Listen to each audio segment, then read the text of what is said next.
is Adeea Rogers, and welcome to this episode of the Unbecoming Conversations podcast. In this self-development podcast, we talk about and have conversations about things that we have to undo and unlearn. All of those things that we have to unbecome in order to become what God has created, purposed, and intended for us to be. We share stories and experiences of the things that we had to unlearn, how we had to overcome others' opinions and others' well-intentioned wishes for ourselves in order to really align with God and His vision for us. Y'all, today's conversation is one that a few of you have been waiting for, a few of you have been asking about it. Today we are talking with my best friend, Elder Timothy Martin. Listen, y'all, this conversation is so good. You get to hear his testimony. You get to hear about his perspective on our friendship. Some of you have heard my perspective, but you get to hear his perspective and both of our perspectives on not only our friendship, but friendships in general. We laugh. We have a great time in this conversation. You're going to get so much out of it. He drops gems. You're going to be inspired, and you'll hear about his group. You'll hear about all the things that he's working on. I am so honored that he took time out of his schedule to have this conversation with me, and I think that you'll enjoy it as well. So I'm going to get out of the way so that you can enjoy my conversation with Elder Timothy Martin. Now, I will say it's a little bit of a long one, so be sure to grab something, set the treadmill accordingly, and take a long walk or sit with snacks and something to drink, because you will so enjoy. And I hope that you are blessed by this conversation with my best friend. That's my best friend. That's my best friend, Elder Timothy Martin. Today's episode of the Unbecoming Conversations podcast is brought to you by Terrell Martin and the C2 Mass Choir and their latest single, Shine on Me, which you hear playing in the background. If you know me, you know I love good music and great singing, and you will absolutely get both in this reimagined throwback. If this song sounds familiar, it was first written and recorded by Andre Crouch. It was made even more popular by Vanessa Bell Armstrong and was the opening song for the hit show Amen. My friend Pastor Terrell Martin recorded this song with the C2 Mass Choir with help from the amazing lead vocalist Sarah Mabry, and y'all, it is banging. The C2 Mass Choir is a professional community-based choir that is the reimagined extension of the award-winning Colorado Mass Choir from back in the day. For the past year, I have had the awesome privilege of working behind the scenes with Pastor Terrell and C2. They have an amazing group of talented, anointed singers whose purpose is to use their gifts to provide inspiration to all of us who need it. And Lord knows we need it, don't we? You absolutely have to go to your favorite streaming platform and follow Terrell Martin and C2 Mass Choir and download both of our singles, our first one, So Amazing, and our latest, Shine on Me. Hey everyone, and welcome to this episode of the Unbecoming Conversations podcast. Y'all, this is the conversation you have been waiting for. This is it. Stop what you're doing, put everything down, and focus. I'm about to ruin. Exactly, right? It's about to go down. This is the conversation that you've been waiting for. So many people have asked, well, who's your best friend? What is this person like? Like who? We're talking to my best friend today, y'all. What up? We're talking to my best friend, Elder Timothy Martin. I did put the elder in there, but sorry, but you are. Anyway, we're talking to my best friend, y'all. This conversation, one, has been a long time coming. I've hinted around and I've asked him several times. He's finally graced me with his presence.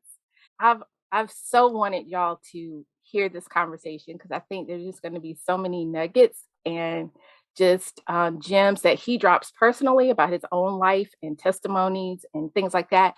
But also you get to ear hustle and see a little bit of the inner workings of our friendship. And a lot of people are curious about that. One, because, hello, he's a guy, I'm a girl. So there are all kinds of dynamics here that people are just curious and interested in. And so we're going to give you not all the tea, but some of the tea. Some of it, because you're not ready for all of it. Like, you have to be around us to get all the tea.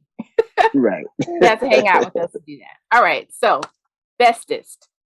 Yes. I call him bestest, bestie, sunshine. You'll hear all the names during this during this interview, and I'll tell you where they all come from, as we go along. So let's start with you telling us a little bit about yourself, where you come from, how you grew up, your family, all of that kind of stuff. Give us that part of the tea. Okay.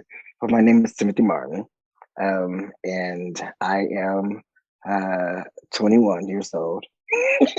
Yes. No, Yes. I'm 40, and I'll be 41 September 18th. So in a couple of weeks, 2 weeks to be exact, right? Yep.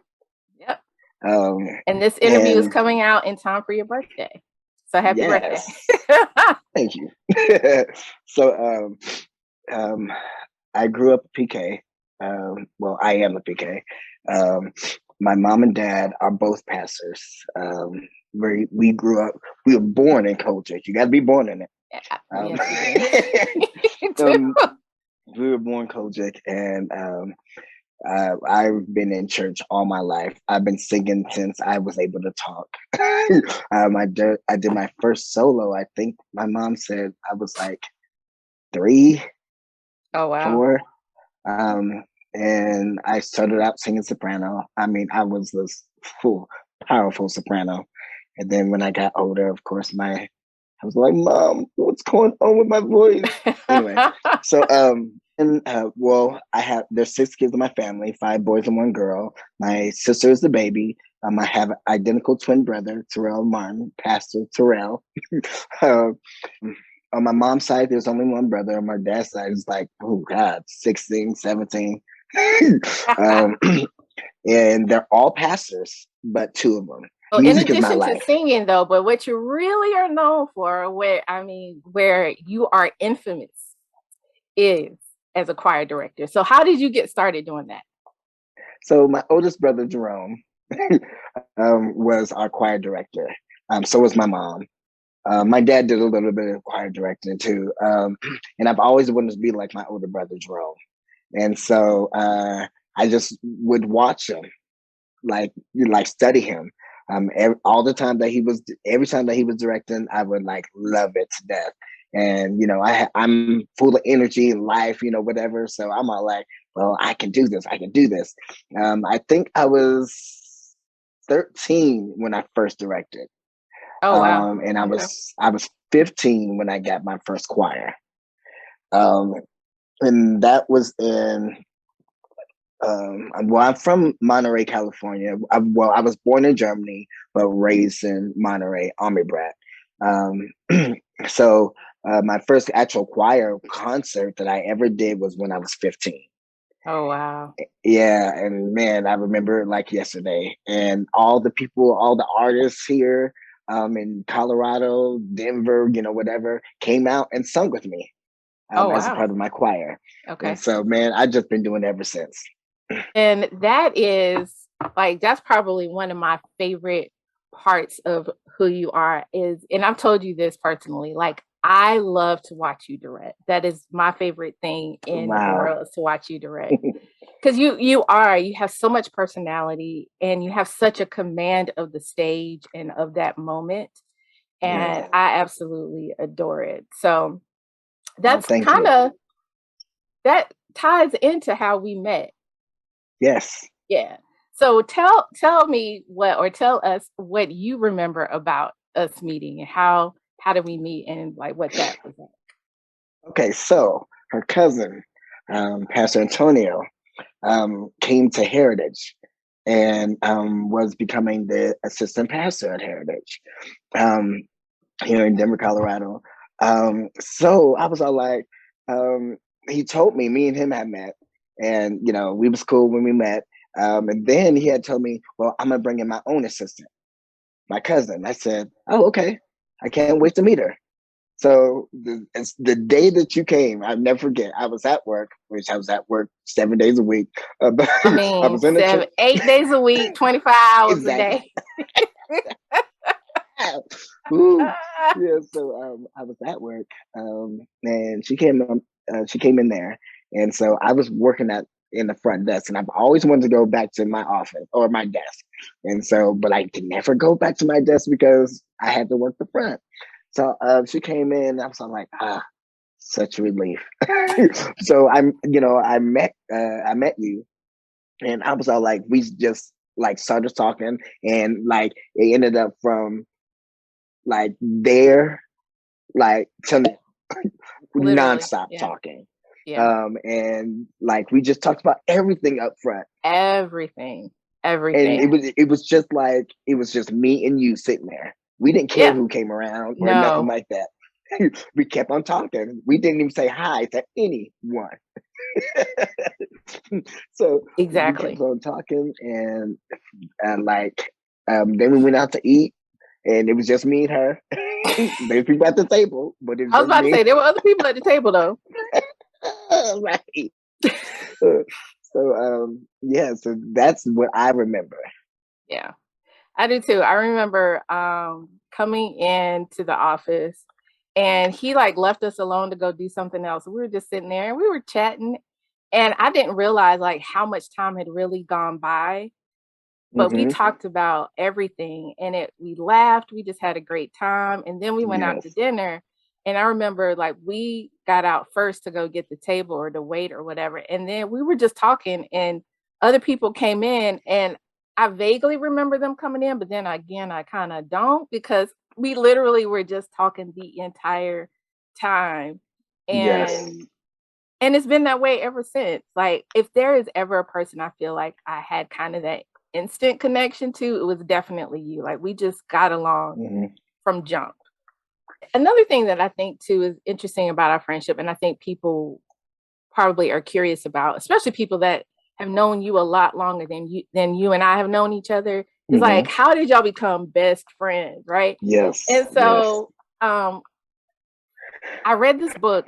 It was called Finding Your People, and it talked about friendships and building friendships. But one of the things is how you kind of move from just being acquaintances to actually being really good friends. And there's some research out there that says like you spend about 200 hours with people. If you spend about 200 hours with people and kind of do life with them and go through stuff together, Hmm. then that's how you become good friends. And that's what I told someone, like, how did you become like friends with him so quickly and so Yeah. close? I said, we spent a ton of time Hmm. together. Yep. We did. I mean, like, Hmm. people just don't understand like how much we were carpooling. We were always just kind of in each other's orbit. Yes. And so whether Yes. it was 10 minutes or 2 hours, like we just spent a lot of time together, and we're able to have those conversations about everything from the mundane to the monumentous things in life. Yeah, and I enjoyed like a good friend to me is somebody that can respect you, respect your ministry, and can minister with you. There's been multiple times me and Adeea has just been in a car. It's like just going in on Mean. worship in the car, especially during the pandemic. So we would Yes. she would come pick me up, and we would just go to the park, go get something to eat, Always, and just always go eating. right, go park in the park, and we would just sit there and listen to music. Then I start crying, then she start crying, or she start crying. Next thing you know, I we're going into mean, tongues yeah. in the I mean, car. for real. Like, people don't understand that is how our friendship has always been from jump. And like, you're one of the few guys that because I'm one of my things is I don't really, worship and church is a very personal and intimate Yeah. experience for me, and I don't share that with anybody, male or Hmm. female, but definitely men. And so you're like one of the few people that I share that part of my life with. And I think too, and that was like one of my questions, like how our friendship kind of grew and deepened during the pandemic, when a lot of people actually kind of did the opposite, and a lot of friendships kind of went by the wayside. Ours actually got closer because Yeah. there was really nothing else for us to do, first of all. So I would just gas up the car. We would get in the car and we would ride Mm-hmm. around, go get something Yep. to eat, go to the park. And again, those were some of our best conversations, our deepest conversations. Yep. Our Look at houses, look at cars. Yes, we did. We did all of that. Like we created our own fun when there was none to be had, literally none. Yes. I mean, to be had. Nothing. We had to create Yeah. our own day. And then next thing we know, I'll be like, it's dark. Right. We've been out all afternoon. Yeah. If there's something I want people to get from this is to like we spend time with people. Like that's how Yeah. you're gonna really develop friendships. It's not always this osmosis, like we instantly clicked, but then we also followed that up with the time. We put in the time. Yeah. Mm-hmm. And I think a lot of people could develop deeper friendships by doing that. Yes. I usually ask this question of women only because friendship seems to be like this thing women are trying to figure out as adults Mm-hmm. because of relationships, parenthood, all of this kind of stuff. But I am interested from a male perspective. What do you think about like making friends as an adult? Because you did it with me, definitely. I'm sure you've had to do it with other people as well. Like, is it easy, hard, difficult? Like, what does that look like as an adult? To me, at the age that I am, I Your don't want big no grown more age. friends. I do not want no more friends. So Oh, everyone you else Drake, in you my know life new are friends. acquaintances. I don't need no new friends. No new friends. No new friends. No new friends. Yeah, but it's definitely hard because it's hard to trust people, especially in the music field or if ministry. Well, first of all, ministry. Second of all, musicianship. Um, third of all, it's like when you're a musician, singer, whatever in any genre, it's like you're a superstar. And so it's almost like you just don't know, okay, so what is your intentions? Like, why do you want to be my friend? Mm. And so that's always going through my mind, like, okay, so are you gonna flip on me? Are you gonna just use me? Or are you gonna, whatever, for my clout, whatever. Not saying that I'm all that, but Mm-hmm. you know, stuff like that, yeah, you always have to ask yourself those questions. And then I just don't want to be common with anyone. And so, Yeah. I'm all like, yes, I can see you. Yes, we can talk on the phone, chat, whatever. But my best friend, probably not. But when I see you, what's up? Whatever. But I'll never ever treat anyone like they're not my friend. Mm.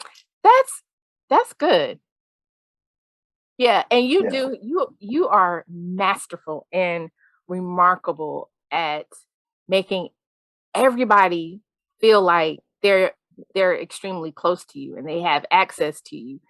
But people that really know you, you Hmm. can kind of tell the difference a little bit. Yeah. And I think that is not being like not authentic or being deceitful or anything. I Right. think that's being protective of your own energy and protective of Hmm. your spirit and what's going on with you. Yeah. Like, yeah, I say we can kiki and kick it, but Yeah. those really intimate, stressful, Hmm. hurtful, deep parts of my life, you can't share that with everybody. No. You do have a great way of making everyone feel like they are friends with you and like you are friends with them, which you are. You're extremely friendly and extremely just welcoming and embracing of everyone. Thank And I you. think that's why a lot of people want you around at, different points and events and seasons in their life because you just Hmm. have this Pied Piper, like bringing everybody in. Yes. You do like and Wow. it's effortless and it's authentic and it is just like part of how you wired. And at first I didn't understand it. And sometimes I'm like, oh my God, it's getting on my nerves. But then I realized that's how you are. And I've come to love Yeah. it because for people like me that are, my social battery goes down, you're still like, yeah, let's go, let's Yeah. go. Hmm. And I'm Right. like, yay, let's go. Let's go. Right. You have had to So drag me right. along many a time, but I appreciate that. Like you have, in so many ways, we're going to talk about that. So many ways you just caused me to be better and enjoy myself more because, too, when you are kind of in the public eye or people know you, you feel like when you're out and about, you can't really enjoy yourself. There's Right. you're guarded because you don't know who's looking, who's watching, who might go back Right. and say anything. But you have this way of just wherever we are, and we have been at a plethora of places. We always have a Yes. good time. Like we always are Always. comfortable. People always come up to us. Always. Always. You can't sit with us. We're like, we literally are sitting over here minding our own black business. And here you Right. come. Because they Exactly. almost never look like us. Exactly. Never. Hey, so this is a question I wanted to ask because we have sort of entered a different season in our friendship being long Yes. distance. So Yes. how do you navigate being at different seasons or points in your life with your friends, right? So a lot of people think that, oh, one friend is married, one is single, but we're at a different point in juncture in our friendship. And for me, and I probably have never shared this, but it's taken some adjustment for me. What does it look like for you? You know what? Me, I don't really get hung up on a person moving or being separated from a person, because one, I know that there's always phones. There's always this, Yeah, what we're doing now. absolutely. Um, especially we have now iPhones, Right. FaceTime, FaceTime, right. and then there's always planes. True And story. so how I see it is that just give me another place to visit. Yeah. Yeah. So, and yeah, it does kind of make a difference because we can't see each other. We can't go out to eat. We can't do our thing together. Friend dates, how we used to do. We Yeah, I can't do texted you that that the stuff. other day. I was like, I miss our friend dates. Right. 'Cause let me I tell do y'all, too. if you don't, male or female, if you don't have friend dates, like you're missing out on the whole thing. Hmm. Because Yep. we would get dressed up. Hmm. We Yep. had plans. We were like, we're Hmm. gonna go here, we're gonna go here, we're gonna eat here, we're gonna start here, we're gonna go there. You absolutely Yep. need to do that. Absolutely. Hmm. Yeah, so those are the times that I really, really miss. And I caught myself every now and again. I catch myself like going to, like saying to myself, "Oh man, I want to go here, but I don't have no one to go with. Me I want to go too. to, I want to go to Papa Doc's, Papa Do's, Right. but I have no one to go with. Adea's not here anymore. I'm But coming back. yeah, right. Yeah, I But know. I feel the same yes, way. those moments. Yeah. Yeah. Like it's places here I'm like, oh, me and Timothy would have such a good time here. Yes. I wish he was here. We would so enjoy this. Right. I think for me, it was so I'm the overthinker in our friendship. Yeah. Over You have to agree so quickly. Because I remember there was another point when we stopped working together. And you remember that day in the car, I was like, are we going to stop being friends? Are you going to forget about me? And you were like, girl. So I want a number 3 because we were at the drive-thru. You're so right. And you were like, I want an orange juice with my croissant sandwich. And I was like, did you just hear me? You were like, yeah, girl, like you gonna see me tomorrow. It's fine. Right. I'm all like, I'm not that type of friend. Right. And so you have just, I mean, that's one of the things that I appreciate about you is like you've never let me get so like in my head. You're like, okay, girl, yeah, Yeah. now let's come on back. Right, right. So now that's interesting that you say that because I do have work friends and I do have church friends. Mhm. I have friends that like I go out with to dinner, whatever. Um, and so normally I don't intertwine them. Mm. If that makes sense. Hmm. But you was all of them.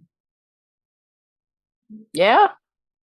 Yeah. In fact, the same for me, definitely. Because Yeah. we have done all of the things together.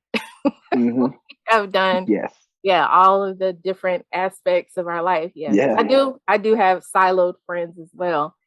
But Hmm. yeah, you're the one that crosses all of those Yes. lines and all of those lanes. Yep, definitely.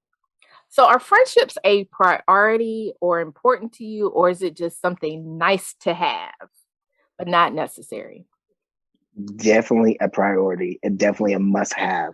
I must have somebody, especially in the field that we're in. Like I'm a doctor's assistant, Mhm. so I see a lot. As well as a senior choir director, so I travel a lot. So I must have. It's a must to have the best friend in my life, someone that I can just be transparent with, Mhm. Yep. and just I sometimes I just need to laugh Yeah. when I feel like crying. I just need to laugh. Yeah. I've been through a lot of stuff in my life, Yeah. um, and it's like if I don't like friendships, like sanity. Yeah. Yeah. And I think too that's the other thing that has bonded us, because in the 4 years and some change that we have been friends, we have gone through a lot. Hmm. I mean, ups and downs, Yes, a side to pandemic. side. Yeah, I mean, all up, all the way around, Right. like literally. And, that again, whether it is platonic or romantic or even family, that can either bring you closer together or tear you Hmm. apart. Yeah. And I think at some point, and I don't know if you really kind of made this conscious decision, but I remember telling you one time, I don't know if we had been beefing, but we're going to talk about that in a second. But I was like, there's literally, like, you might get on my nerves, I might be mad at you, but there's literally nothing that you can do that's going to make me stop being friends with you. Like, you've already shown me that you're trustworthy, that you care about me, that you have my back and my best interest at heart. Like, so whatever happens between us, next day I'm gonna be like, okay, so where are we eating? Yeah, I'm still mad at you, but we gotta eat. So Right. was there, like, did you kind of have that moment where like this is my friend until one of us takes our last breath? Yeah. Always. Always when we come together, it's nothing but a vibe. Yeah. And so I'm all like, no, I can't mess up this vibe. Like, even when people try to come against our relationship, I'm like, don't even talk about it because it's never gonna happen, never gonna work. Get out of And here, they have Satan. tried. I'm tried, They've tried it. mm, And but I it won't think work. too, yeah, it doesn't work. And I think I don't know what they thought about me or who they thought I was, but every every time, what did I Hmm. do? Yep. Guess what? Right. Exactly. I'd be I like, hold remember that on. one time somebody tried it and you were on a plane. You were going Yeah, somewhere for the weekend. I remember that. And I text and I knew you were on the plane because I had dropped you off at the airport. So I Hmm. knew where you were. Right. And I said, something happened. I know you're getting ready to go. I want you to have a good time. If you want to hear about it, let me know. If not, I will tell you when you get back. Because I was like, ain't no time gonna elapse. Nobody's gonna Right. hit you with this first. And Right. that's how when you're my friend, I'm loyal like that. Like, Yes. no, we're not getting ready to have this. Yes, you And are. you called me when you got off the plane, and I told you, you were like, bet. Hmm. Yep. And so I just always try to be like that with you and with any of my friends. Like, I want you to hear about it from me, and I want you to hear about it first. Right. Yeah. So friendships are a priority for you. Definitely, Yes. right? Mm-hmm. And I think that also impacts how you show up for your friends then, when it's something Yeah. that you prioritize and that you feel you know that you need or want in your life, you make time for it, you make space for it. And you definitely, Mm-hmm. like, sometimes I remember at the beginning of getting to know you, I was like, bro, go to sleep. Like, go to bed. Cause you were just making Right. time for all the people in your life. And I was Mm-hmm. like, go to bed. Right. You're like, no, I I gotta never go to sleep. this person's thing, and I'm gonna go over here to that, and then this person wants me Mm-hmm. to come over. But now, like, thinking about friendships in general, Mm-hmm. I realize that that's just how you literally show up for your friends. Yes. If I call you friend, I'm gonna be there Yeah, to support you no matter what. Yeah. yeah, and you definitely have done that in our friendship. Like, you'll text me like, "How's your day going?" And I'll be like, "Eh." Next thing I know, I see your name pop up because Mm-hmm. you're You already know calling. me. Yes, I mean, immediately call. So I definitely appreciate that. So I'm not. This is not trying to heap anything on me, but is there anything that you enjoy about our friendship? If so, what is that? Yes. I enjoy that we can talk about any and everything, good and bad, and still be friends. Yeah, And that's all a part of a great friendship, a relationship yeah, of any sort. hmm, Um, I can, and even when I'm wrong, you can correct me, and we'll still be friends. Um, that that's the nature of our relationship. I think, like do, no, we can do everything together. yeah. Talk about whatever, Hmm. talk trash Cash money, to each, cash money. uh, uh, and then the best part about it is, our families love each other. Yeah, definitely, Yeah, because definitely. I I definitely love met your so many parents. Martins. And I love them all. Definitely have. Yeah. And I think that that's a sign too of just the people know the nature of our friendship, and a couple of your family members have even said to me, like, I just appreciate how, your friendship with with you, Hmm. with Timothy, and just how y'all are there for each other. And I'm like, people Yeah. don't realize how in so many different ways and times you literally saved my life. Like, I don't think people know that part. And that's part of the reason also why I wanted to do this, is to give you your flowers publicly. And I know you don't require that. You probably don't even want that to a degree, but I want people to understand in those moments when it's just me and you, and we were sitting in our cars, and we were riding different places, like, you spoke life to me, you prayed for me, you held me up, you just did. You were the love of God that I needed to see in human form at that moment in my life. Wow. And that's why I enjoy our friendship. And that's why I'm like, people are like, "Oh, you spending time with Timothy again?" Yeah, that's my person. Like, yeah. Right. Uh-huh. that is Right. that's my dude. Like, that's my person. Because again, we've been through so much. We dealt with death together, and grief, and Yes. loss, and friendship loss, and just Hmm. everything. Yes.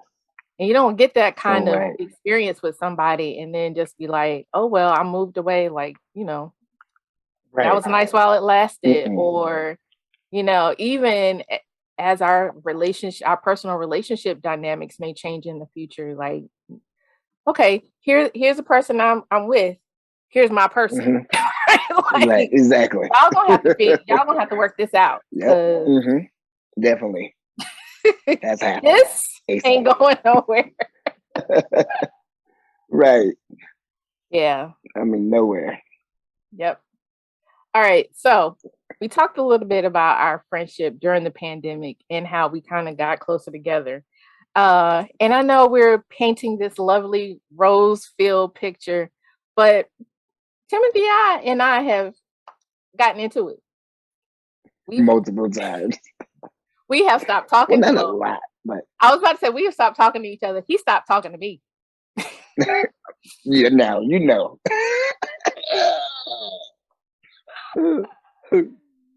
We've gone on non-speaking spells. We have had text arguments. We have had public arguments. Mm-hmm. Yeah. I think that I have gotten better because at first I was like, I can be very a lot. Uh-huh. I don't know how I feel about you. Continue. Read on. Read. I've gotten better at communicating my thoughts when I'm frustrated. And I tell you that a lot of times, like, I'm not mad, I'm frustrated. Like, I'm not, angry necessarily. I'm like frustrated at the situation, or I'm frustrated that you don't understand, or I feel like you don't understand. And so I feel like in our conflict resolution, I've gotten better at just communicating what I'm thinking and how I'm feeling in that moment. You've always been very grace-filled and patient when it comes to me. Yeah. You're like, yes, I have. You're welcome. Right. Definitely welcome. But how do you feel like we have been able to resolve conflict? Because we even had a little bit of a disagreement like maybe a week or so ago, a couple of weeks ago. Yeah. My mindset is life is too short to hang on to minor stuff, especially when it doesn't have to do with me or you. And so with like anything that comes along, I'm the type of person where I never want to go to sleep mad. And even though I do sometimes, and it just depends on the nature of the relationship, and it depends on the other person and the situation. But I don't like going to bed mad. And so like me, I don't like to dwell on stuff either. Yeah. So when it happens, of course we'll be upset, whatever, say what we need to say, then okay, I'm done. You know, um, are talking about it, dwelling on it. So let's just BS and whatever. Go back to being friends, whatever. Because nothing's that bad. Like I didn't kill your mom or whatever. Nothing's that serious to me to where you cannot be friends and pick up and go back to the regular life. I have been like we have done so many horrible things to God, and God still loves us. And so, so that's and I not saying that I'm God or I'm like God, but I want to have the love of God, the love of Absolutely. Christ. Yeah. And so, if I want to do that, why sit around and harp on the old stuff or always remembering stuff and nah. Yeah. That's one of the things too that I admire about you is you are again so gracious with people and forgiving and kind, whereas the Lord is yet working on me. And you even be like, Adeea, like it's not that serious. Yeah. And I'll be like, but you don't understand. And you're like, okay, still not that serious. Yeah, I'm Yeah. always doing that.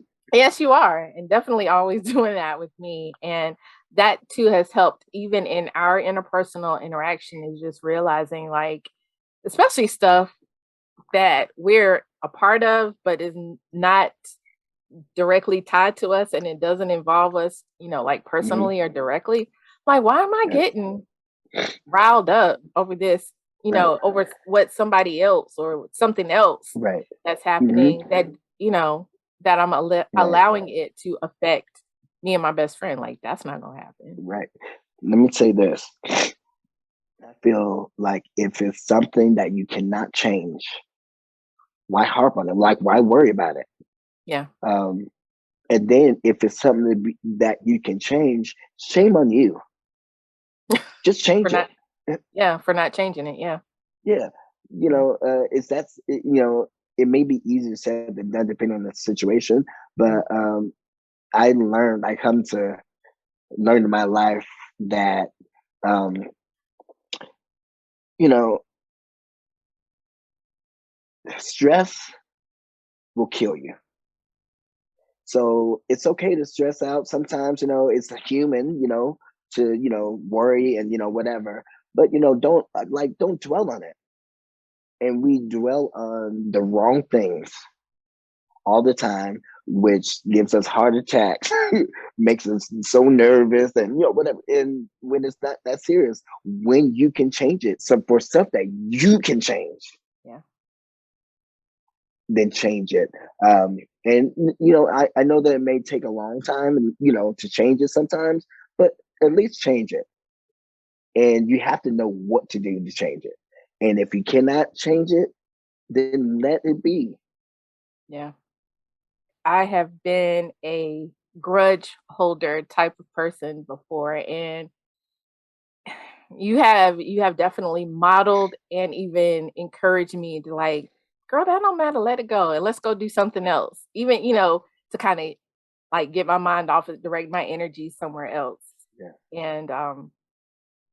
And that has just been a huge kind of growth moment for me, because I'm not as stressed out as I've been, and I don't internalize things as much as I used to, because it's like people. And then my thing too is, and you've kind of taught me this: people gonna do what they're gonna do. Yeah.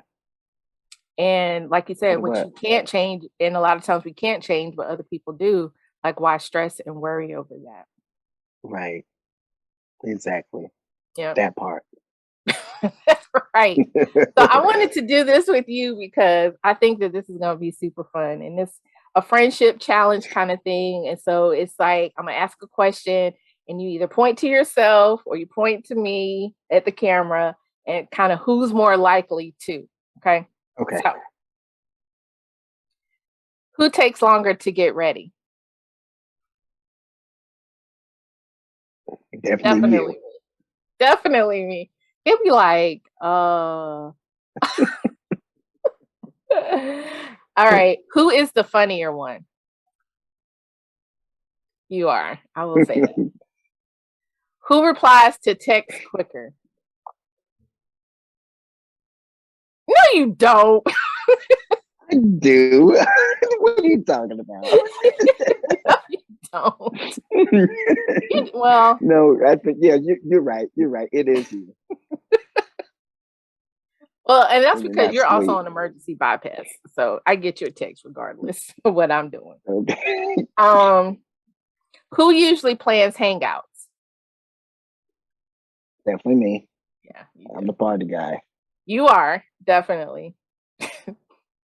Who's more likely to do weird things in public? Definitely me.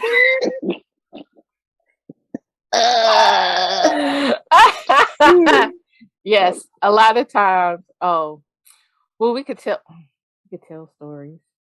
Hmm. So many stories. Yeah. I would just start singing, and that'll be it. Yeah, exactly. Who's more of a drama queen? It definitely is me. And who's most likely to laugh in a serious situation? Me Definitely you. all day. But then it is to the point now where we can't be near each other in any kind Uh-uh. of. Do you remember that time we were in a meeting and I was on I was on the phone and you were texting me during the meeting? Man, And I multiple bust meetings. out laughing. And you were like, "Is that you laughing?" Yes. Cause you had just texted me something. And I was like, ah! And somebody else that was in the meeting text me, he's like, y'all two can't even be apart and act Right. right. Yeah, we're not the people to sit next to at any kind of serious. No. Mm-mm. No. Nope, not good for that. All right, so now we're getting ready to talk about one of my favorite parts of you, and that is your creative process, who you are as a creative, an artist, a choir director. Like, that is probably one of my favorite, most endearing parts of you. And I've told you this several times before the public at large. The first time that I heard Timothy's group, which was Timothy Martin and Greatness, sing, this is when we were working together and they had a worship night. And I'm sitting in the audience, like literally, y'all, and I'm going to have to demonstrate it for you. And this is my purse. I was digging in my purse, probably for some lip gloss or some gum, right? So I'm digging in my purse and they start singing. My hand is in my purse and I go like this. And my hand stayed in my purse their entire first song with tears streaming down my face. That Wow. literally is how awesome and amazing Timothy Martin and Greatness is to me. And I'm going to find some Thank clips you. because I think I have some clips. So I'll put those in the show notes so you can hear for yourself. Don't take my word for it. Hear it for yourself. How amazing they are. And instant fan, instantly fell in love. I mean, they can do no wrong in my book. They are sweet people, all of them, every single one of them. They are, every time they sing, I'm hollering from the back, the side, the front. Sing, friends. Don't I do it? Yeah, you I sure do. do. So loud and it's so inappropriate, but I cannot contain my fandom for Timothy Martin and greatness. So, well, first, maybe start with how did greatness, because I don't even know if I know this. How did greatness come into you? So we can start there. Okay, so there's two parts to this. So this is going into my testimony. Okay, great. Okay, so I started off with the choir called the workshop choir. So the workshop choir started. Um, I did an Easter workshop here in Denver, and um, I that concert was so man, it was so amazing that all of us decided to just make it permanent, and so we started getting gigs. And right that night, we started getting engagements, and so we just kept on going with it. Kept on going with it. We went everywhere. I remember one thing that we definitely did because it was a younger choir. Well, I would say young adults because I think I was just a freshman in college. So it was Really? young adult. Yeah. Oh, wow. um, no, I think I was. Yeah, maybe my first year of college. Either way, um, we had we was going back and forth to California, where I'm from, Monterey, and to the Kojic jurisdiction to the Youth Congress. And man, we would sing there every year. I'll never forget one time we opened for Joyce Rogers. Oh, wow. Man, she slayed all of us. I mean, I know she did. my whole choir was in one row. We like it was a domino effect. You know what I'm trying to say. So yeah, I mean, we all got laid out, but either way, we did that every year, and so we traveled to Houston, Dallas, wherever. Like, I mean, we had so much fun, and then we were like a family. So, of course, we all, had fun together. But then, there was drama that happened, and then my mom passed away. Mm-hmm. And so I had the choir then. I'll never forget. I was I was getting back on a plane to come here because she died in Atlanta, Georgia. Just instantly. I was talking to my mom one day on the phone at work. Um, she said, "Tim, let me call you back. I have to cook your grandma some breakfast."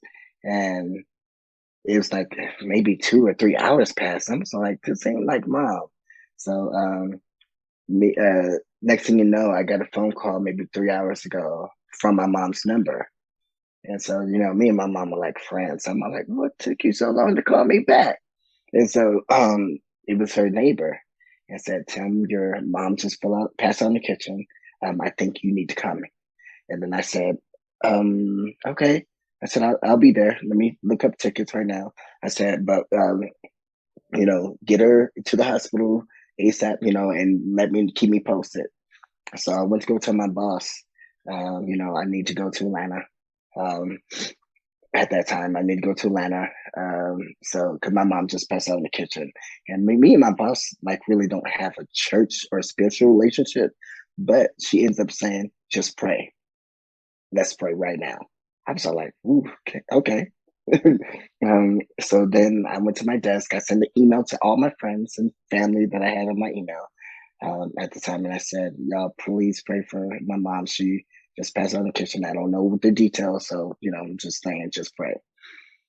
Next thing you know, maybe 2 minutes later, I get a phone call from my baby brother, Josiah Martin, um, and he was all like, "My mommy's dead. My mommy's dead." And so I said, "Hold on, let me go to the break room." He said, "My mommy's dead. My mommy's dead." And calmly, I said, "Okay, I'm on the way." I went um I went inside and told my boss, my mom just died. I lost it. I completely blacked out. And all I remember was me coming to myself in this room with all the bosses, the owners of the company at the time. All of them was around me. And I worked with my one of my good friends, Sonia, and so she had a doctor's appointment. Something told her to come back to the office because she left her. Well, she ended up leaving her ID, her wallet. Um, so she came back to the office, and I know that was God that was telling her to come back to the office. So she had to take care of me, had to drag me out of there. I mean, I was a wreck. Anyway, um, we went to Atlanta, did the funeral, came back here. Um, on my way back here, I got on the flight and I wasn't feeling like something in my body just wasn't right.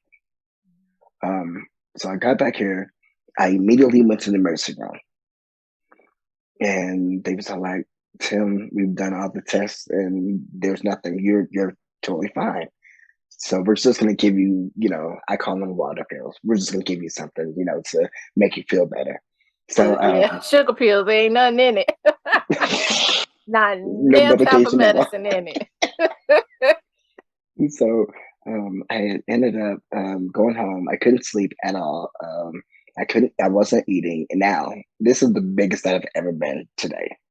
But I have never been bigger than 110 all my life. But you can eat And so though. I that's why I'm so listen. fat now. Ask your ask your best friend. Don't let the small size fool you. Don't let the petiteness fool you. Man can eat. My boy can eat. Okay. So if he wasn't eating, something was Leave him absolutely alone. wrong. Leave him Definitely alone. wrong.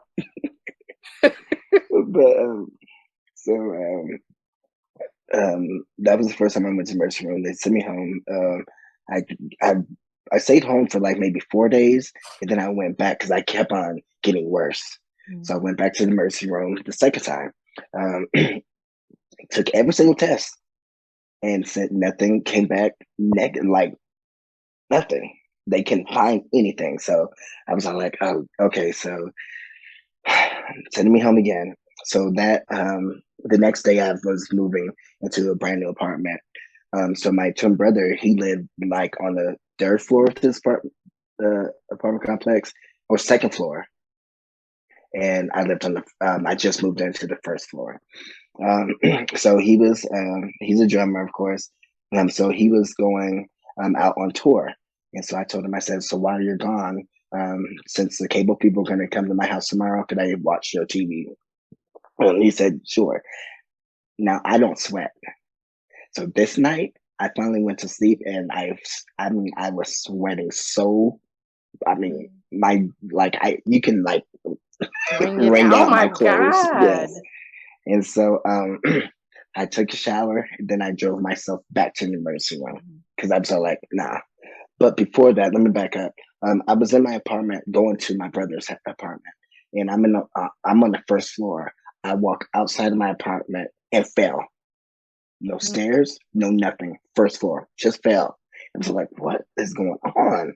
yeah. So then that night of that happened, and so I just drove myself to the emergency room. I got to the emergency room. They said, um, okay, put me in this room in the back. I said, wait here. So I waited there. I was in the bed, whatever.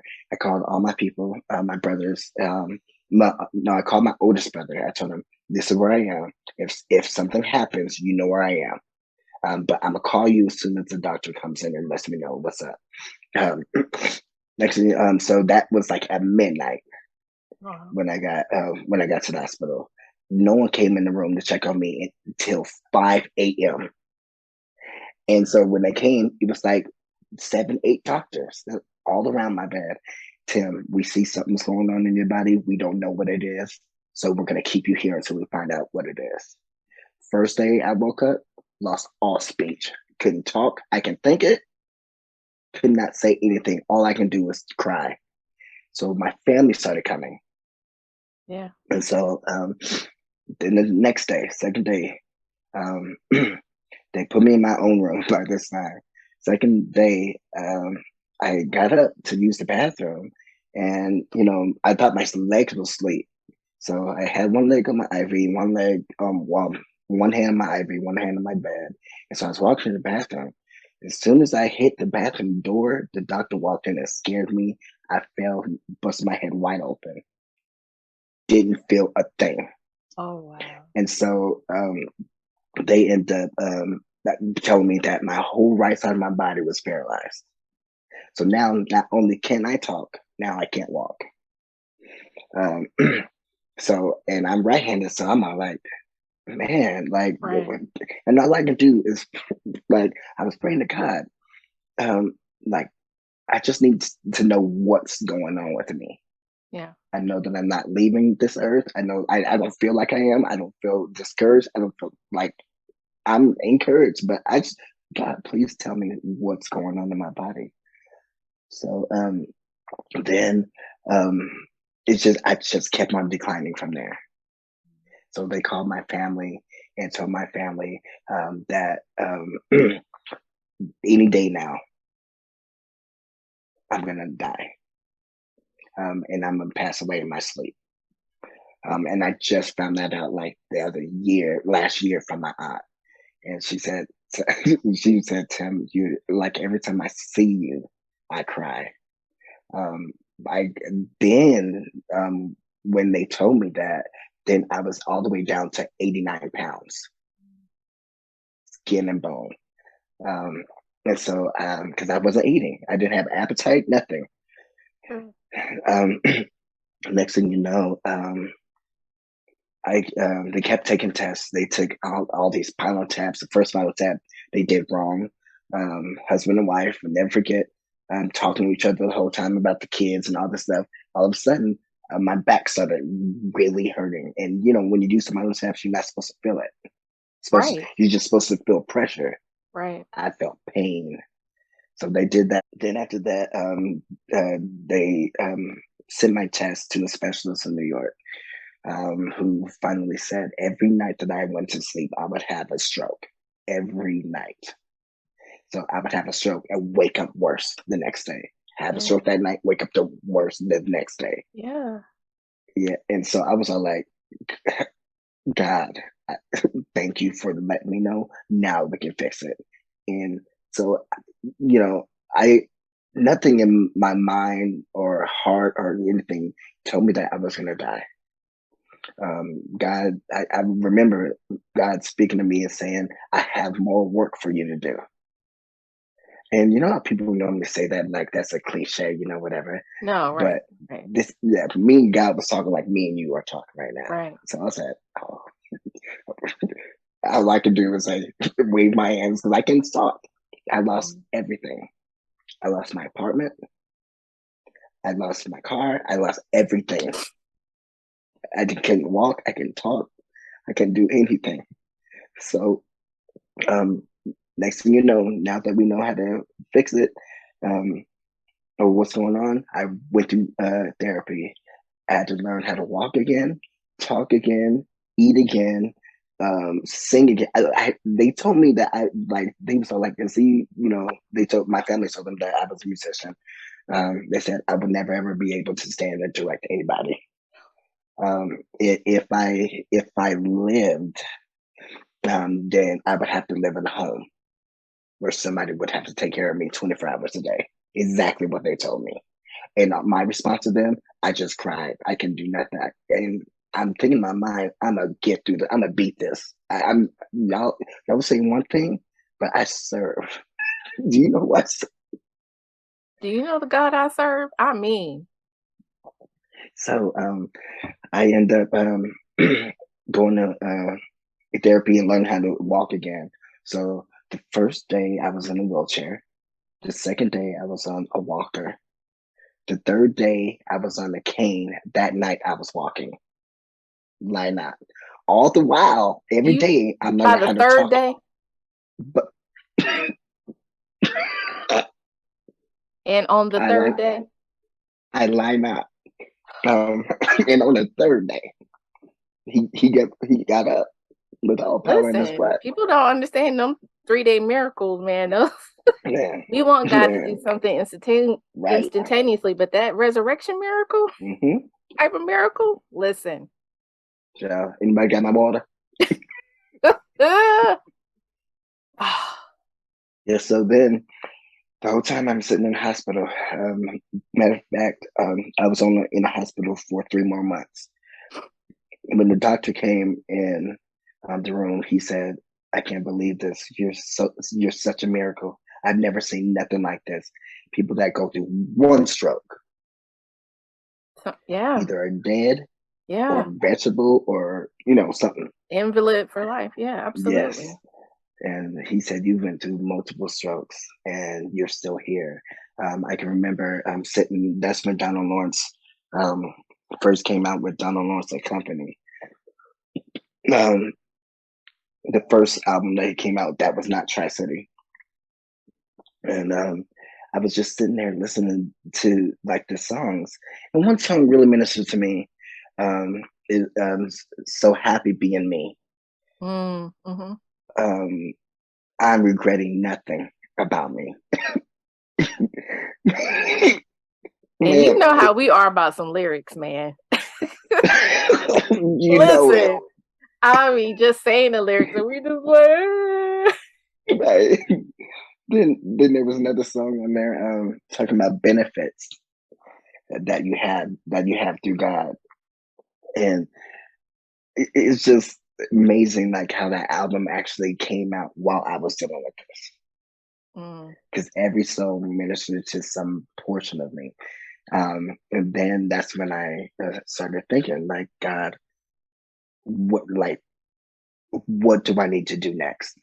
mm. Because whatever it is, whatever you tell me to do, if you tell me to do this choir, I'll do it. If you tell me to do something else, I'll do it. Whatever you want, I'm all yours. Now you got me. I'm all in. And I felt that God had to sit me down because he knew I was running too much. I'm traveling too much. I was doing everything too much. And he said, "Now I I have got your you where I full need you. attention. Yeah, you can't do nothing without me." And so the whole time I'm sitting there, he started like ministering to me, giving me scriptures.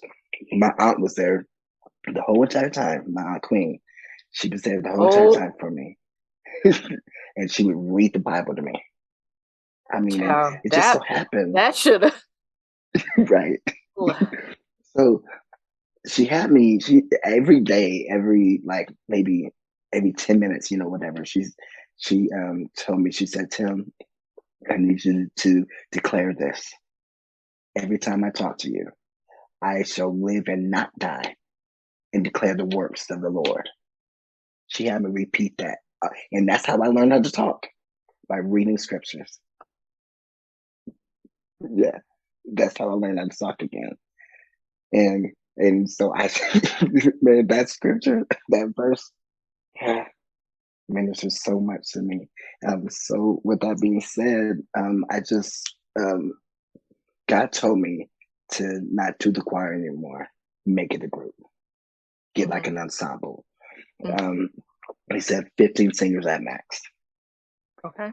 So, and then he gave me all the singers now, and so I'm all like, oh God, these are like recording artists and like big name people here in Colorado. So I'm all like, God, like, how am I gonna do this? And so he said, watch me work. I'm telling you, me and God had the conversation just like we are talking right now, and he said, just do it and be sincere about it and make sure I come first. And so I said, okay, I will do it. Man, and everybody that I asked said yes. I was so shocked. And so ever since then, greatness has had a consistent sound with no matter who we are, no matter who sings. Yeah. Our sound will always be the same. Yes. Yes. And so we have some members that have been there from the beginning, and some members that just joined. But like I said, the sound is so phenomenal. And now, one thing about my group, about greatness, is we're all the same personalities, all nice, and have not had one fight in greatness. And I'm so excited to say that, because like these groups and churches and choirs and churches and groups, like they, like, no one can get along. Everyone's like at each other's throat, or behind their back talking, but not us. Oh, there's like still a lot to unpack there. So one of the things that I love that you said was, like, you just had this assurance that you were going to live and not die, right? And I think I love that despite our circumstance, God can give us that kind of assurance. And you're just like, okay, I'm listening. You have my attention. Whatever you tell me to do, I'm going to do it, because I know this is not the end of my story. And you literally walked that out. And everything that God told you to do, everything that Aunt Queen told you to do, you did it. And I really feel like that's what fast-tracked your healing. That's what led to the fulfillment of your purpose, even with greatness and beyond. And so I love your testimony like that. It always gives me chills every time I hear it. And something else like kind of sticks out to me about that. And I think this time it is just the assurance that you had, because when literally everybody standing around your bed is saying something else, but on the inside, down, as my mama could say, down in your nowhere, you know that you're not leaving. You know that you're going to make it. Like I think that is the type of faith that we talk about, that we long for, that we want to have. Like, no matter what, it is the evidence of things not seen, because you hadn't seen your healing at that point, but you had faith that it was going to happen. So I've had the privilege of seeing greatness concerts and greatness performances. So I really want to dig into your brain about your creative process when coming up with songs in general, but especially kind of the songs that you choose for concerts, because there's obviously thousands and thousands of amazing songs that you could choose from. But one, I know greatness has a particular sound. And then two, I feel like there's some method to your madness when it comes to how you choose songs, especially for a concert, but just also in general. So give us a little sneak peek behind the curtain on that. So when it deals with the greatness, there's only certain artists that I pattern myself by, and that's Kurt Carr, Jonathan Nelson, um, of course, Youthful Praise, J.J. Harrison, and Ricky Dillard. So, and I've always told myself that I definitely, if I was to have someone like produce me and write for me, whatever, it would be all of them. Each one of them would write Oh for yeah, me. 100%. um, so I kind of gauge my sound off of that. It's not like, it's not. I have my own sound.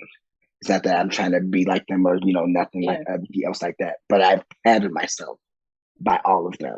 Yeah, and I think so that's an important distinction too, right? Because mhm.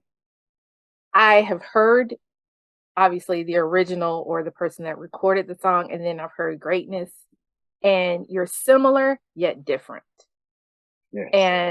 And I think that, for people, especially that are creatives, that's something to take note of. Yes, we can pattern, emulate, admire, respect other artists and their work. But one of the things that I love about you, and even like Terrell too, like y'all put your own sauce on it. You put your own zhuzh on it. Yes. And it sounds like y'all. Like I can literally tell when y'all are singing. If I'm not anywhere in the vicinity, I was like, oh, that's greatness versus anybody else. You know what I mean? And I think that's because you have your own sauce. So read on. Go ahead. Yeah. And that's even with dealing with choirs. I've been in ministry music. I think this is the first time that I have not ever been a minister of music.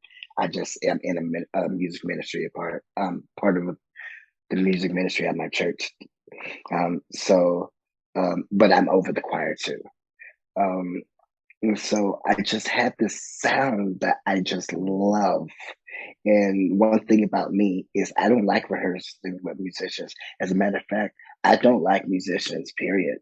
Don't say that. I love them like side, but it's funny. Like I have my friendships with all the musicians, Oh yeah, whatever, you're great friends with But a business ton. wise, as soon as I hear a song, what I do in my phone is I make Apple playlist, and so as soon as I hear a song that ministers to me first, then I will put that song in the playlist, and then God would just say, "Okay, now it's time to do that song." Because I pray about all my concerts. Yeah. Okay, so this last concert was the only concert where it was like hard to figure out what exactly I wanted to do. Okay. But normally, if I have my first song, all the other songs will come. Oh, okay. So then I'll ask my group. Well, people just send me songs. Yeah. Tim, let's do this. Tim, this sounds like you guys. Tim, I whatever. do that like, too, and okay. I'm not. Right. I'm so not a part of greatness. I'll be like, this sounds like y'all, and but, I'm actually pretty right sometimes. Yeah, exactly. And so the song that because one song that we were doing, you had sent me. Yeah. And I'm all like, which one? Besides all of my help, it's yeah, the first time I heard. Right. Which I know which song you're talking about. Yeah. Jesus on the side. I know we can. Yeah, that song. Yes. Yeah, Yeah, I sent you I was that. like, oh my gosh, we're doing this, and so you was in the book. Caroline actually gave me the song and said, "Tim, we need to do this." So I said, "Let's do this." So then me and you all of a sudden all of my help, so I already knew that was on the list. Right, and that was the first song. I was like, "Sing my song, y'all!" Man, yeah. So that's how I like come up with songs. Like I create a theme. for the Yeah. I concert. remember you saying that to me. Like you try to, there's a theme or you wanting to tell a story Hmm. with the Hmm. songs. And ever since you told me that, like Hmm. it makes sense. Like I can see what you're Right. trying to tell and to say and to show Hmm. people. Yep. And sometimes I may like do a church service. Mm-hmm. Like your regular church service has Right. prayer, Yeah. then praise and worship, Mm-hmm. then the choir, Mm-hmm. then the message. Right. Mm-hmm. That's Mm-hmm. how that's the story that I'm telling. So I would do a song like um, a hymn as Mm-hmm. prayer. Then I'll do praise and worship. Yeah. We have the victory. Then choir, all my help. Then just like that. Okay. So you know one of my favorite songs. So and I think I know what category this would fall in. The Blood. Oh, okay. Is that the hymn? Yep. Well, it really could be the hymn and the message. The Yeah. altar Right. call. Right. I All mean, all the above. yeah, if I can Yeah. find a clip of that, I'm gonna put that in the show notes because you Like, talk about oh, you know what? literally taking your breath away. That song takes your breath away.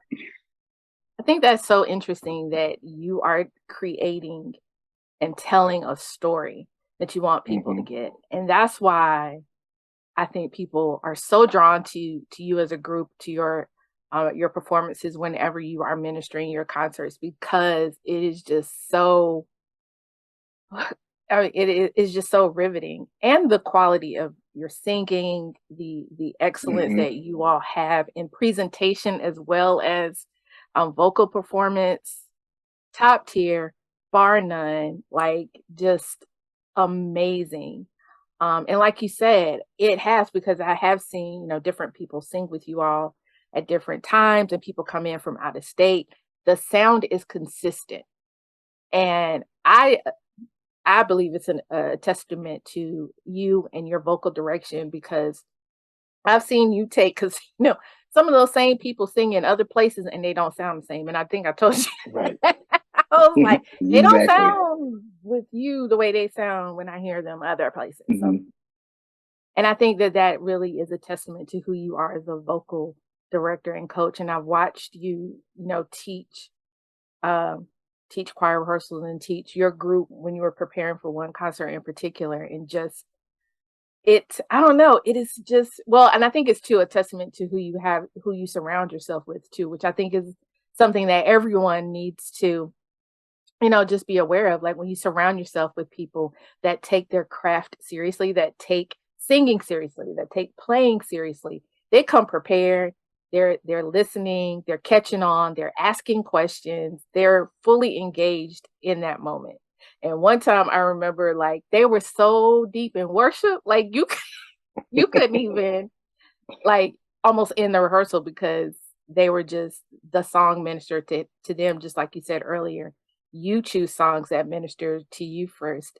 And I think I told you this too, like especially with this last concert, just because kind of post pandemic, not really sure where, everything is and what people and yeah, and all this kind of stuff. My favorite thing to see with you is to see you relax and have fun and enjoy yourself at your own concert, right? Because I know as a performer, you're always like, what are the people Hmm. thinking? What's going on? Is the sound Right. perfect? Da-da-da-da. I'm like, but there were so many moments I was like, oh, he's enjoying it now. And so I that's when I was am. like, oh, we're good. This is great Right. Right. because I want you to enjoy yourself. You do so much hard work, and the singers too. Like I want y'all to enjoy yourselves too, and I Yes. love seeing you do that. Yes. And it never fails. Each concert, something wrong happens. I remember one concert, we had to change the venue the week, days before. Yeah, And I was, yeah.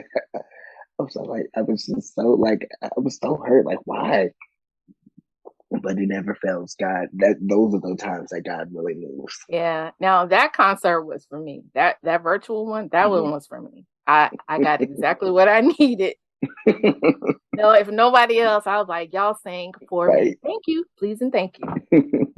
All right. So my next question is, who inspires you, musically or otherwise? Who inspires you? You mentioned a couple, so you can repeat those and anyone else that you want to add to that. So I'm going to start with family first. So my aunt Queen definitely um, She's inspires me. amazing. Yeah, she's her vocal ability is just, ooh, God, off the chart. Um, and then my brothers, they also inspire me Hmm. in different ways. Hmm. Of course, JoJo and his vocal, God, man, like he can just sing, naturally sing. Yeah. He's Terrell, one of those he ones can that can, just, as my mama could say, sing you under the pew. yeah, no matter what, just he's just a worshiper. Yeah. Um, Terrell, just his ability, just know music. Yeah. Like Now, if you pause, can, because y'all together is my favorite thing to see too.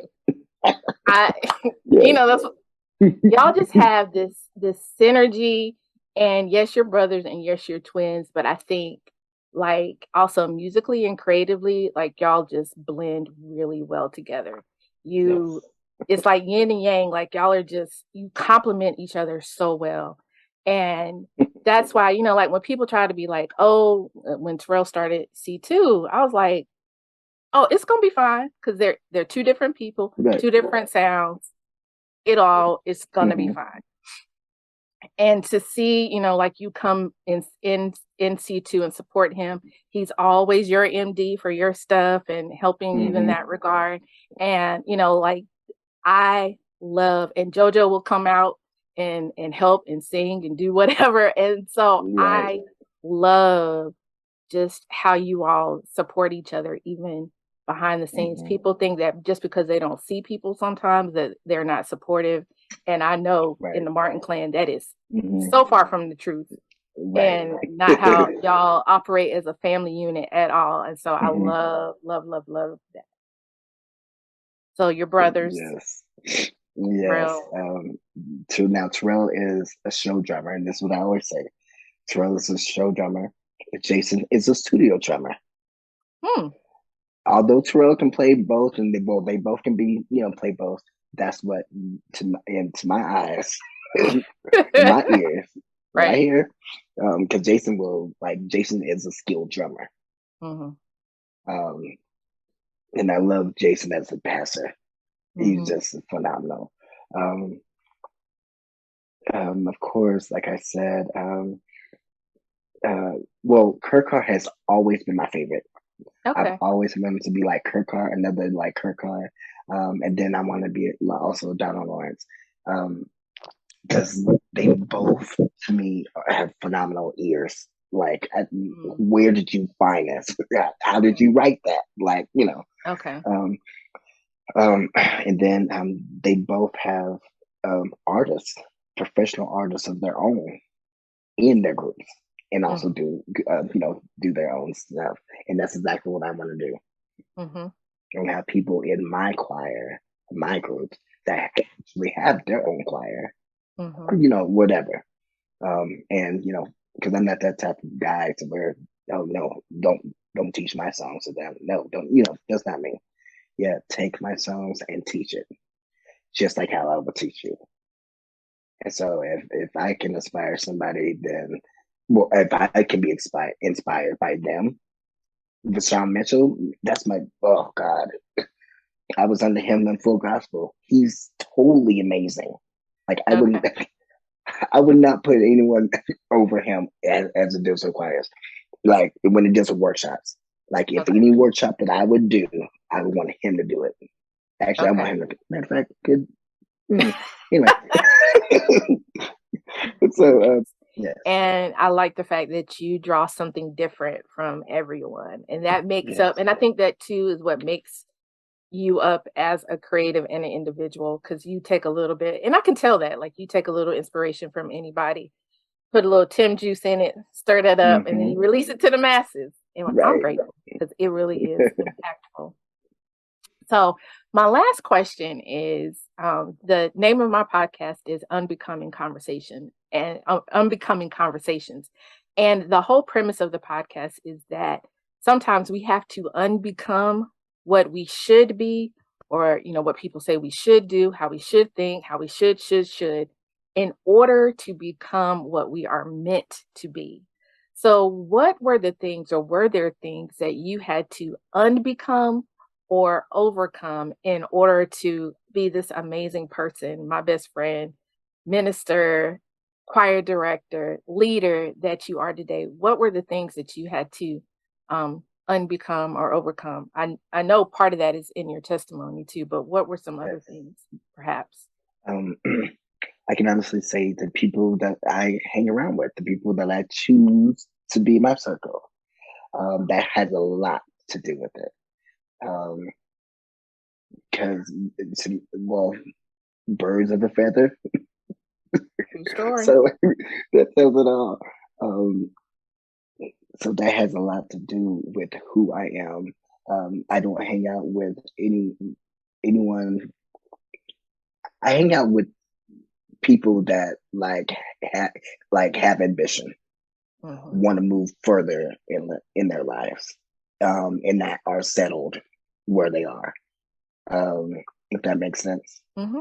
Um, I just can't do nobody that's like holding me back, Yeah. or I talk to you and you're talking about everybody else. Like, oh well, they're doing it, they're doing that. Okay, well, you get up and do something. Or I can't talk to nobody that's always negative. Oh, how are you doing? Oh God, I'm not having a good day. Then the next day, so how are you? Is everything better? Yes, that's better. But this, I mean, when I talk to you, and every time I talk to you, I have to get off the phone and I'm about to kill myself. Why? You're not. Right. It, I I gotta pour mean, myself a like, stiff drink just to. right. So, and I've been there. Um, it's still there. And, sometimes people just need somebody to just sit and listen. Sure. But sometimes I need to be somebody to listen to me. And I think that that is so true. Like, I think sometimes we underestimate and even Hmm. overestimate the influence that people Right. can have over us, even Yes. like subconsciously, or we just subconsciously adopt some of their habits, some of their Hmm. thinking, some of their mindsets. And so you really have to be careful Right. um, of that. And the last thing that I'm going to say about that, and we can expound on it, but I had to overcome my negative thoughts about myself. Yes, speak on it. Because because I, sometimes like you say weird stuff like, I don't think I can do that, or I'm not good enough, or I can't sing like this person, I don't have talent like this person, so it's not going to be received, or I like that like goes to my mind a lot. And so I have to tell myself I can do whatever I want. And not only that, I can do all things through who? Christ. And of course, the people that like I'm intimidated by, I kind of turn that into um, you being my mentor. That's so smart. Oh my So gosh. then, right. So now I'm not no longer jealous or, whatever, or, Right. whatever. Yeah. You help me do what you do. I want to be just like you. Yes. Yeah, and I think too, like your mindset shifts when that happens. Your Hmm. energy shifts because Yes. you're like, this person is going to help me, not take something away from me, not Right. diss me or make me feel small. Hmm. Like this person is going to help me, whether they know it or Right. not. They are. Tell me about it. Wow, that's so good. That is Yes. so good. This is This good stuff. I know this has been so amazing. So I wanted to have these conversations for a couple of reasons. One, I wanted to I wanted to show my friends off to the world. So Yes. a little selfish on my part. I think I have amazing friends, You and do. You're and I wanted amazing. to show people. What'd you say? You're amazing, of course. Oh, thank you. I appreciate it. Um, and I wanted to show people that there are good people out in the world that you can develop lifelong, meaningful, deep, abiding friendships with, and that um, it doesn't have to be dramatic or awkward or any of those things. That it can just be two people that are intentional about connection and intentional about friendship. And then lastly, I really wanted to have a way and to show my friends how much they mean to me. And I think for me, this was one way to do it because I feel like your stories are amazing, your experiences are amazing. You have, through your experiences and what our friendship has done for me, you've elevated me, you've like changed my life. And I said earlier in our interview, for you, especially Timothy, you saved my life so many times. Like you saved my heart. You poured into me, you prayed for me, you counseled me, you befriended me, like you just lifted me, as the old folk could say, out of the muck and mire. And I have never and will never forget that. And so this was also my opportunity to say publicly thank you and to say publicly how much you mean to me. I know it's easy to say those things in private sometimes, but I don't mind letting the world know that I have amazing friends that have done amazing things for me and in my life. And so I wanted this opportunity for you to tell your story and for us to talk about our friendship, but also to say thank you. Thank you. I love you so much. And we're gonna see each other in a couple of days. And it's Yes. I can't wait. I listen, people just have no idea. They have Right. no idea. Right. So And I thank turned you. 14 Yeah, you do. You turn 14. Sunday. Yes. No, I'm proud to say that I'll be 41. I know. You're still a baby. Yes. You are, but it's gonna be a great time and I can't wait to see and love on you and hug you and Yes. I to, can't just wait. enjoy you. Yeah, that's gonna be Yes. great. So again, thank you so much, Timothy Martin of Timothy Martin and Greatness, Elder Timothy Martin, my best friend. Y'all, if you hear me reference on social media or say anything about my best friend, this is who I'm talking about right there. And so I'm just so excited that you all got a chance to meet him and to hear a little bit about his life's journey thus far. So he'll probably come back because we have other things. We just talked I about us, mean, but we got plenty yes. of other things to talk about. So Hmm. we're going to have to do this again about some other Yes. topics. We might have to make Right. this like a regular thing. Like we'll just pick some Yes. topics and let's talk about it. Hmm. I'd love Let's it. do it. All right. Love you much. And I'll talk to you Love you later. too. All All right. right. Thank you.